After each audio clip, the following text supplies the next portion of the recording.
The economic times और the times of India के report के मुताबिक जन सुराज अब बिहार की राजनीति में एक तीसरा विकल्प बनकर उभर रहा है। महागठबंधन के पास सबसे बड़ा हथियार है तेजस्वी यादव का युवा कनेक्शन, लेकिन सबसे बड़ी कमजोरी है स्पष्ट नैरेटिव की कमी। इसलिए लोग पूछ रहे हैं, अगर नीतीश नहीं तो क्या? यानी आरजेडी को सिर्फ नाराजगी नहीं, दिशा भी दिखाई।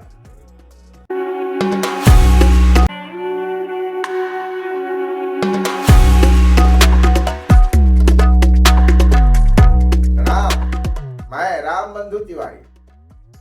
दोस्तों, बिहार की राजनीति उस मोड़ पर पहुंच गई है जहां यह चुनाव सिर्फ सत्ता नहीं बल्कि राज्य की दिशा तय करेगी। बीते कल चुनाव की तारीखें घोषित हो चुकी है, गठबंधन भी बन गए, लेकिन इस बार जो दिलचस्प है वह है 3 ताकतों का त्रिकोण: एनडीए, महागठबंधन और जनसुराज। आज इस वीडियो में हम सिर्फ ये नहीं देखेंगे कि कौन लड़ेगा, बल्कि कौन किसके वोट को काटेगा और बिहार की राजनीति कहां जाएगी।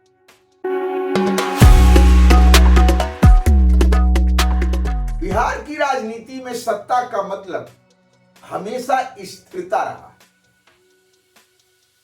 एनडीए इसी भरोसे पर खड़ा है कि हमने जो कहा वो किया, लेकिन जनता अब सवाल पूछ रही है, क्या ये भरोसा ही काफी है? और यहीं से राजनीति करवट ले लिया है, भरोसे से अब उम्मीद की ओर।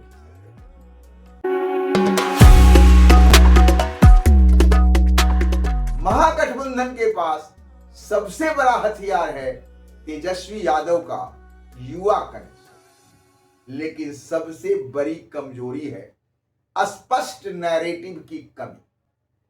रोजगार पर बात, पलायन रोकने की बात, शिक्षा सुधारने की बात, लेकिन ठोस रोड मैप नहीं।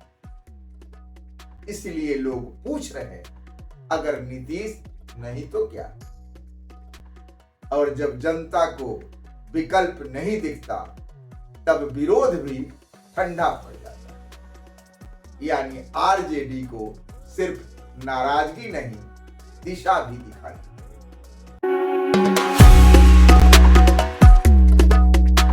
अब आते हैं सबसे रोचक खिलाड़ी पर, जनसुराज। द इकोनॉमिक टाइम्स और द टाइम्स ऑफ इंडिया के रिपोर्ट के मुताबिक जनसुराज अब बिहार की राजनीति में एक तीसरा विकल्प बनकर उभर रहा है।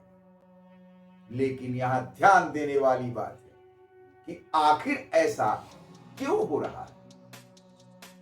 इसलिए कि जनसुराज सिर्फ सीट नहीं लड़ रहा, बल्कि सोच बदलने का नैरेटिव कर रहा है। प्रशांत किशोर की रणनीति सत्ता नहीं, व्यवस्था बदलने, उस थकान को एड्रेस करती है जो बिहार की राजनीति में 30 साल से जमा हुआ।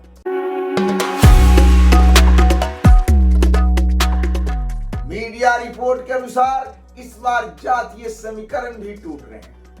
युवा, शहरी और प्रवासी वोटर अब जाति से ज्यादा रोजगार और व्यवस्था पर सोच रहे हैं। यही वो गैप है जहां जनसुराज का नैरेटिव बैठता है, और यही गैप एनडीए और महागठबंधन दोनों के लिए खतरा है।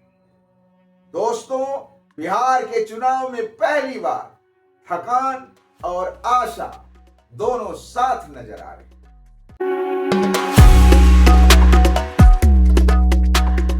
इस चुनाव में मुद्दे राजनीतिक नहीं, भावनात्मक है। नौकरी की तलाश, पलायन का दर्द और सिस्टम से ऊब। एनडीए इसे विकास से जवाब देगा, महागठबंधन इसे बेरोजगारी से जोड़ेगा और जनसुराज इसे बदलाव के एजेंडे से। तीनों की भाषा अलग है, लेकिन दर्शक एक ही है, आम बिहारी।